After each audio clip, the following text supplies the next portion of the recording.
नमस्कार, मैं हूं संतोष। सिटी न्यूज़ वैन रीवा की सांध्यकालीन समाचार सेवा में आप सबका स्वागत है। पेश हैं आज की मुख्य खबरें। भगवान शिव का ऐसा पावन धाम जहां प्रकृति खुद करती है शिवलिंग का जल अभिषेक। बता दें कि विंध्य की वसुंधरा में कई ऐसी प्राचीन व ऐतिहासिक जलप्रपात, मंदिर, किला स्थित हैं जिन्हें देख लोग मंत्रमुग्ध हो जाते हैं। ऐसी ही एक जगह है घिनौची धाम, जहां प्राचीन शिवलिंग का 12 महीने जल अभिषेक प्रकृति स्वयं करती है। सिरमौर की घाटियों के बीच हरे भरे जंगल में घूमने सैकड़ों लोग यहां पहुंचते हैं। खासकर सावन माह में यहां भक्तों और घूमने वालों का जमावड़ा लगा रहता है। पूजा अर्चना सहित भंडारे व मेले का भी आयोजन होता है। यहां बंदर भी काफी संख्या में हैं जो हर पल लोगों को मनोरंजन करते हैं। इस जगह पर रीवा ही नहीं बल्कि आसपास के जिले से भी लोग यहां घूमने आते हैं। बता दें कि पावन घिनौची धाम रीवा मुख्यालय से करीब 45 किलोमीटर दूर व सिरमौर से 4 किलोमीटर दूर है। चारों तरफ पहाड़ों से घिरा हुआ और धरती से लगभग 300 फीट नीचे स्थित है। यहाँ अदृश्य जल स्रोत एवं प्राकृतिक जल के रूप में भगवान भोलेनाथ की अति प्राचीन शिवलिंग का अभिषेक 12 महीने 24 घंटे लगातार हो रहा है। भगवान भोलेनाथ की महिमा यहाँ देखते ही बनती है। यहाँ दूर दूर तक जल का कोई स्रोत भी नहीं है, फिर भी अदृश्य जल स्रोत के रूप में पहाड़ों, चट्टानों से होते हुए पवित्र जलधारा सीधे भगवान भोलेनाथ के शिवलिंग का अभिषेक करती है। बता दें कि यहाँ आने के बाद यहाँ की प्रकृति सुंदरता और चारों तरफ की हरियाली देखकर मन को परम शांति का अनुभूति होती है तथा भगवान भोलेनाथ के पवित्र शिवलिंग पर जल चढ़ाने मात्र से हर मनोकामना पूर्ण हो जाती है। इस तरह से ये स्थान पर्यटन एवं धार्मिक दोनों रूप से महत्वपूर्ण है। घिनौची धाम पहुँचने के लिए पहले लोगों को काफ़ी संघर्ष करना पड़ता था। घने जंगल के बीच होने के कारण बहुत ही कम लोग यहाँ तक पहुँच पाते थे, लेकिन वन विभाग द्वारा पर्यटन के रूप में विकसित हो रहे इस जगह तक पहुंचने के लिए एक कच्चा सुगम रास्ता, शिवलिंग तक पहुंचने के लिए सीढ़ियां, पानी, टॉयलेट, सुरक्षा की नजर से बाढ़ सहित अपना सुरक्षा कर्मी तैनात कर रखा है। हालांकि अब लोगों को पावन घिनौची धाम घूमने के लिए 10 रुपये से लेकर 100 रुपये तक की टिकट का भुगतान भी करना पड़ता है। प्रस्तुत है यहाँ आए पर्यटकों से प्राप्त जानकारी के अंश। घिनौची धाम है ये। यहाँ पे हनुमान जी की और गणेश जी की प्रतिमा है और वन विभाग के द्वारा और टूरिज्म के द्वारा इस क्षेत्र को डेवलप किया गया है। तो यहाँ पे प्राचीन शिवलिंग स्थापित है और कितने वर्ष पहले की है ये कोई जानकारी नहीं है। और यहाँ पे प्राकृतिक रूप से जल के ऊपर गिरता रहता है 12 महीने। सबसे बड़ी बात है कि नेचुरल पानी जो है यहाँ हमेशा गिरता रहता है। नीचे एक शंकर जी का शिवलिंग भी बना हुआ है साइड में। वो जलाभिषेक जो है प्राकृतिक जो है अपने द्वारा यहाँ शंकर जी का 12 महीने हमेशा होता रहता है। और यहाँ कई सारी 2-3 मंदिर भी बनी है और लोगों का सबसे बड़ा आकर्षक केंद्र बन चुका है। उसकी वजह है कि यहाँ प्राकृतिक सौंदर्यता जो भी पर्यटक विभाग वाले भी अपना कुछ मॉडिफिकेशन कर लिया, जिसकी वजह से यहाँ 200 से 300 लोग पर डे यहाँ अपना घूमने एंजॉय करने आया करते हैं। जीत के बाद सभी बागी हुए अपने। नगर निगम चुनाव जीतने के बाद 6 निर्दलीय पार्षदों ने भाजपा में ली सदस्यता। पूर्व मंत्री राजेंद्र शुक्ला ने दिलाई सदस्यता। 6 वर्ष का निष्कासन 6 दिन में हुआ समाप्त। बता दें कि भारतीय जनता पार्टी के जिला संगठन प्रभारी तथा नगर निगम चुनाव के पर्यवेक्षक श्री शशांक श्रीवास्तव, भाजपा जिलाध्यक्ष डॉक्टर अजय सिंह एवं रीवा विधायक तथा पूर्व मंत्री राजेंद्र शुक्ल की उपस्थिति में आज 6 निर्दलीय पार्षदों ने भारतीय जनता पार्टी की सदस्यता ग्रहण की है, जिनमें वार्ड क्रमांक 1 से श्रीमती शिवराज रावत, वार्ड क्रमांक 5 से संजय सिंह संजू, वार्ड क्रमांक 22 से पूजा प्रमोद सिंह, वार्ड क्रमांक 28 से ज्योति पासा, वार्ड क्रमांक 40 से नीलू कटारिया और वार्ड क्रमांक 43 से श्रीमती शांति उर्फ आशा शामिल है। बता दें कि अब रीवा नगर निगम के 45 वार्डों में से 24 वार्डों में भाजपा का कब्जा हो चुका है, तो वहीं कांग्रेस के 16 वार्ड में पार्षद हैं तथा 5 अन्य वार्डों में निर्दलीय पार्षद निर्वाचित हैं। आपको बता दें कि पार्टी से हटकर निर्दलीय चुनाव लड़ने पर भाजपा ने सख्त निर्देश देते हुए सभी को 6 वर्ष के लिए पार्टी से निष्कासित कर देने की घोषणा की थी। परंतु जब महापौर का चुनाव हारने के बाद अब एमआईसी के लिए पार्षदों की कमी पूरा करने के लिए आधा दर्जन निर्दलीय नवनिर्वाचित पार्षदों को पार्टी में सदस्यता दे दी गई है। इससे ये माना जा रहा है कि अब भाजपा की ही एमआईसी बनेगी और नगर निगम का अध्यक्ष भी भाजपा का ही होगा। सूत्रों की माने तो नगर निगम अध्यक्ष के लिए वेंकटेश पांडे का नाम सबसे आगे चल रहा है। फिलहाल पूर्व मंत्री राजेंद्र शुक्ला ने कहा कि सभी प्रयासों को अब समाप्त कर दिया गया है। भाजपा के अब 24 पार्षद हो गए हैं, जिससे नगर निगम स्पीकर भाजपा का ही बनेगा। उन्होंने कहा कि विकास की धारा से जुड़ने के लिए सभी का अभिनंदन करते हैं। प्रस्तुत है पूर्व मंत्री राजेंद्र शुक्ला से प्राप्त जानकारी के अंश। शामिल हुए हैं आज भारतीय जनता पार्टी में। आज 6 निर्दलीय पार्षद जो कभी न कभी भारतीय जनता पार्टी के बहुत ही सक्रिय कार्यकर्ता रहे और चुनाव लड़े, जीते और फिर उन्होंने पार्टी में फिर से वापस आके पार्टी को मजबूत करने का फैसला किया है, जिसमें वार्ड 28 है, वार्ड 40 है, वार्ड 1 नंबर है, वार्ड 22 और एक वार्ड और है, वार्ड 5। ये 6 वार्डों के पार्षद शामिल हुए हैं। हम उनका बहुत ही स्वागत करते हैं और उनका अभिनंदन करते हैं। पार्टी को मजबूत करने में जो फैसला इन पार्षदों ने लिया है, बहुत लंबे समय तक पार्टी के ध्यान में ये बातें रहेंगी। फिर से दामन थामे हैं पुनः भारतीय जनता पार्टी का, बिल्कुल। क्या माना जाए? क्या अध्यक्ष बना पाएंगे इस तरह से? अब तो हमारे 24 हो गए हैं। अब तो पूरा कशमकश जो है वो खत्म हो चुका है। अब तो 24 है और अभी कुछ ऐसे भी पार्षद हैं जिन्होंने कहा है कि हम पार्टी में शामिल नहीं हो सकते, लेकिन हम भारतीय जनता पार्टी के प्रत्याशियों को वोटिंग करेंगे। तो कुल मिला के 24 तो हमारे अधिकृत हो गए और बाकी अभी हम ये मानते हैं कि हमें 3-4 वोट और मिलेंगे। विकास का तार तेजी से चलेगा। स्वाभाविक है कि जो विकास की धारा बह रही है उसको गति देने के लिए ही निर्दलीय पार्षदों ने भारतीय जनता पार्टी का साथ लिया है, जिससे कि कोई भी, क्योंकि परिषद का बड़ा महत्वपूर्ण स्थान होता है और परिषद यदि ठीक प्रकार से चले तो जो मोदी जी इतना पैसा भेज रहे हैं, हमारे मुख्यमंत्री शिवराज सिंह चौहान जी नगरों के विकास के लिए जो योजनाएं बना रहे हैं वो ठीक प्रकार से व्यवस्थित तरीके से चलेगी।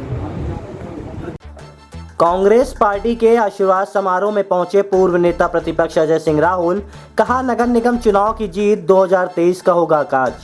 बता दें कि राजस्थानी लैंडमार्क होटल में कांग्रेस पार्टी के पदाधिकारी एवं कार्यकर्ताओं द्वारा नगर निगम चुनाव में मिली जीत को लेकर आशीर्वाद समारोह कार्यक्रम का आयोजन किया गया था। इस कार्यक्रम के मुख्य अतिथि पूर्व नेता प्रतिपक्ष अजय सिंह राहुल शामिल हुए। इस दौरान नवनिर्वाचित महापौर अजय मिश्रा बाबा, रीवा नगर निगम चुनाव के प्रभारी रहे पूर्व सांसद प्रताप भानु शर्मा, चुनाव के संचालक इंजीनियर राजेंद्र शर्मा, पूर्व जिला पंचायत अभय मिश्रा, सांसद राजमणि पटेल, कांग्रेस जिला अध्यक्ष गुरमीत सिंह मंगू एवं ग्रामीण अध्यक्ष ध्रुगी नारायण शुक्ला सहित अन्य पदाधिकारी एवं कार्यकर्तागण उपस्थित रहे। बता दें कि कार्यक्रम को संबोधित करते हुए पूर्व नेता प्रतिपक्ष अजय सिंह राहुल ने कहा, ये तो वर्ष 2023 का आगाज है, अंजाम अभी बाकी है।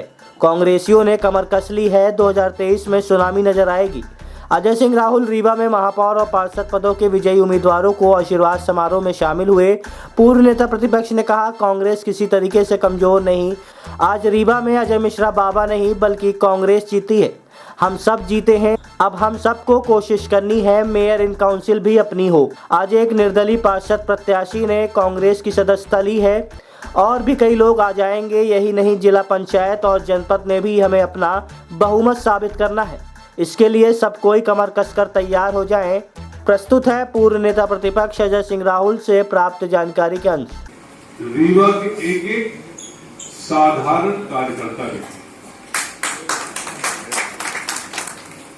नेता लोग तो मेहनत करवे हुए, लेकिन जिनका शायद बाबा मिश्रो न जानत हुई, वो गिलहरी का साफर काम किया चुनाव में कहीं नहीं, वो बधाई के बाद।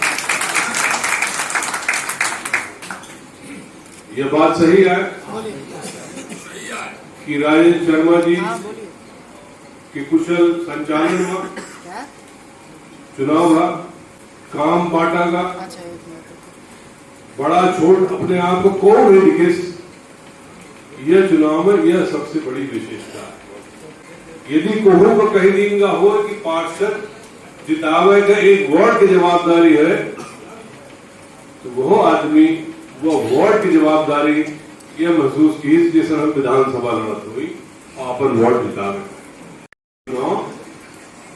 22-23 साल बाद हम बचे, भाई बहन गाना सुनत भूलो कल की बातें, बात पुरानी छोड़ो कल की बातें। पिछले विधानसभा के चुनाव में अभय मिश्रा जी चुनाव लड़त रहे, हम लड़त रहे, सब जने याद करी हर टीवी चैनल और हर अखबार यह कहा रहा कि सबसे ज्यादा सीट विंध्य संभाग से। यह जीत के बाद हम सब जने संकल्पित हैं कि विंध्य के नाम फिर से प्रथम पंक्ति में रहा है। जैसे 2013 में सबसे ज्यादा संभाग की रीवा जाए रही, वह 2023 में यदि कोनो संभाग के सबसे ज्यादा सीट होने वाली थी तो रीवा संभाग से रही। हमारा अपना सबके हम सब जने मिलके एक नया इतिहास रीवा के रची, यह प्रार्थना है और हमें पूर्ण भरोसा विश्वास है कि जितने जने विराजमान है, इतने जने जो मन बना ले 8 की 8 सीट रीवा जिला के कांग्रेस पार्टी की झोली में आ सकती है। कांग्रेस की जबरदस्त जीत देखने को मिली, क्या कहना चाहेंगे? जनता जनार्दन को बहुत धन्यवाद देना चाहता हूं और यही जीत आगे भी 2023 में विधानसभा में भी जीत हासिल हो, ये ईश्वर से कामना करता हूं। और ये जो कन्वर्जन बना है, क्या ये 2023 तक बना रहेगा एक अच्छे वोट मार्जिन के साथ? ये और बेहतर बनेगा और 2023 में ये कन्वर्जन नहीं, ये सुनामी रहेगी। गुमशुदा की तलाश के लिए सैकड़ों लोगों ने मिलकर कोतवाली थाने का किया घेराव। 3 दिन पहले गायब हुआ था युवक, परिजनों ने लगाया अपहरण का आरोप। बता दें कि एक 18 वर्षीय युवक के 3 दिन पूर्व रहस्यमय तरीके से गायब हो जाने के बाद युवक की तलाश के लिए परिजनों सहित स्थानीय लोगों ने थाने का घेराव कर दिया। परिजनों का आरोप है कि अमित रजक को कुछ लोगों ने पुरानी रंजिश के चलते अपहरण कर लिया है। 3 दिन तक जब परिजनों की तलाश पूरी नहीं हुई तो आज सैकड़ों लोग थाने पहुंच गए और युवक की तलाश करने की मांग करने लगे। इस पूरे मामले को लेकर तरहटी निवासी अमित रजक की मां का कहना है कि उसका बच्चा गुड़ाई बाजार स्थित चाय की दुकान में काम करता था। 20 जुलाई को दोपहर 3 बजे के करीब वह अचानक गायब हो गया। गुमशुदा युवक की मां का आरोप है कि उसके बेटे को पुरानी रंजिश के चलते गुलाब रजत, वांसी रजत एवं बिमला रजत के द्वारा अपहरण कर लिया गया है, जिसकी जानकारी उसे है, लेकिन अभी तक बच्चे की तलाश पूरी नहीं हुई। अमित की मां ने बताया कि काफी समय पहले अमित एवं गुलाब रजक के बीच विवाद की स्थिति निर्मित हुई थी, जिसके बाद से ही रजत परिवार के द्वारा देख लेने की धमकी दी गई थी। फिलहाल थाने में लोगों की बढ़ती भीड़ को देखते हुए पहुंचे पुलिस हरकत में आई और आरोपियों की तलाश के लिए टीम रवाना कर दी गई है। प्रस्तुत है गुमशुदा युवक अमित रजक की मां से प्राप्त जानकारी के अनुसार। 20 तारीख का जावे चाय वाले के दुकान था से फिर एक लगे चिकाने के ने गुलाब रजक भी मारा, हमारे लड़के को बिमला रजक भी मारी। अब बस ही लड़का न मारा है और इनको लेके गए रानी तालाब तरफ। फिर इसके बाद आया नहीं साहब। 20 तारीख से बाद हमारा लड़का आया, 21 तारीख को कंप्लेन करने यहाँ था, अभी तक नहीं गए। काल गए हमने 6 बजे दरवाजे, 7 नहीं 6-7 बज गए। नल नहीं मारे, क्यों मारे थे, क्या कारण था? अब क्या जाने साहब, लड़के बच्चे के रिक्शे में ही मारे। दोनों छोटे तने नतने ने इतना हमारा इतना जो के मगर अब सियान हुई के मारी थी, घसीट मारी थी। जब बताई थी हमरे लड़का का उन्ना से घर नहीं आवा साहब। बंदा कौन मारा था पहले? गुलाब रजक। अब बस ही रजक मारा है, बबलू रजक के लड़का ये मारी है। अब बिमला भी गई रही कि हम उससे हम बदला ले ले, वो है बात भाई साहब। 21 तारीख को किए हैं, अभी तक कुछ पता नहीं चला साहब। शादीशुदा जिंदगी में तीसरे की एंट्री से उजड़ रहे कई घर, फोन बन रहा है मुख्य कारण। फेसबुक व्हाट्सएप की दोस्ती से पति पत्नी के बीच आ रही है तलाक की नौबत। बता दें कि शादीशुदा जिंदगी में प्रत्यक्ष रूप से तीसरे की एंट्री जरूरी नहीं है, केवल एक सेल फोन ही बसे बसाए घर को उजाड़ने के लिए काफी है। एक सर्वे के अनुसार ये चौंका देने वाला खुलासा हुआ है। मात्र रीवा जिले का मामलों की बात करें तो महीने भर के अंदर दर्जनों इसी तरह के मामले परिवार परामर्श केंद्र में चल रहे हैं, जहां टूटते हुए परिवारों को बचाने के लिए परिवार परामर्श केंद्र के द्वारा प्रयास किए जा रहे हैं। बता दें कि परिवार परामर्श केंद्र की प्रभारी राखी मिश्रा ने बताया कि इसमें अधिकांश ऐसे परिवार हैं जिनकी हाल ही में शादी हुई है, लेकिन मोबाइल फोन में पति या पत्नी की दोस्ती उन्हें कानून की चौखट तक लाकर खड़ा कर रही है और ऐसे परिवार विघटन की कगार पर खड़े हुए हैं। अभी हाल ही में ऐसे कई मामले भी देखने को मिले हैं जिसमें फेसबुक की दुनिया में जाने के बाद कई युवतियों ने देश की सरहद पार करने का भी प्रयास किया था। आज हमारे लिए सेल फोन भले ही जीवन के लिए जीवन का अभिन्न अंग बन चुका हो, लेकिन इसका दुरुपयोग आज की युवा पीढ़ी जमकर कर रही है। कहते हैं शादी के बाद नई जिंदगी की शुरुआत होती है, जिसमें पति पत्नी अपनी पुरानी जिंदगी को भूलकर नई जिंदगी की शुरुआत करते हैं। लेकिन आज की पीढ़ी सेल फोन की दुनिया को अपने साथ लेकर जाती है, जो नए जीवन को जाड़ने में अहम भूमिका निभा रहे हैं। प्रस्तुत है परिवार परामर्श केंद्र की प्रभारी श्रीमती राखी मिश्रा से प्राप्त जानकारी के अनुसार। काफ़ी भीड़ आ रही है और नए जोड़ों की भी ज़्यादा भीड़ लग रही है। हमारे यहाँ इस समय जो सबसे ज़्यादा केस आ रहे हैं वो एक तो नशा भी है और दूसरा है मोबाइल को लेकर, मतलब किसी तीसरे की इन्वॉल्वमेंट हस्बैंड वाइफ के बीच में कहीं ना कहीं किसी और का इन्वॉल्वमेंट की वजह से 60% मतलब 50 से 60% केस आ रहे हैं जिसमें कि इन्वॉल्वमेंट रहता है और घर टूटने की कगार पे पहुंच रहे हैं। कई बार इससे डिप्रेशन लेवल इतना ज़्यादा बढ़ चुका होता है अपोजिट पार्टी में कि लगता है कि बिल्कुल पागल हो जाएंगे, लेकिन काउंसलिंग से काफ़ी राहत मिल रही है लोगों को। कई केस में समझौते भी हुए हैं इसमें। किस तरीके समझाइश दी जाती है, कैसे? जैसे कई बार मोबाइल को, अभी एक केस हमारा बिलासपुर का था, छत्तीसगढ़ बिलासपुर का, तो लड़की रीवा की रहने वाली थी। लड़के का सीधा कहना था कि ये मोबाइल लेके जाएंगी तो मैं समझौता नहीं करूँगा, यदि मोबाइल लेके चल रही हैं तो अपनी सिम चेंज कर दें और जिस लड़के से शक है उससे किसी भी तरीके से बात ना की जाए।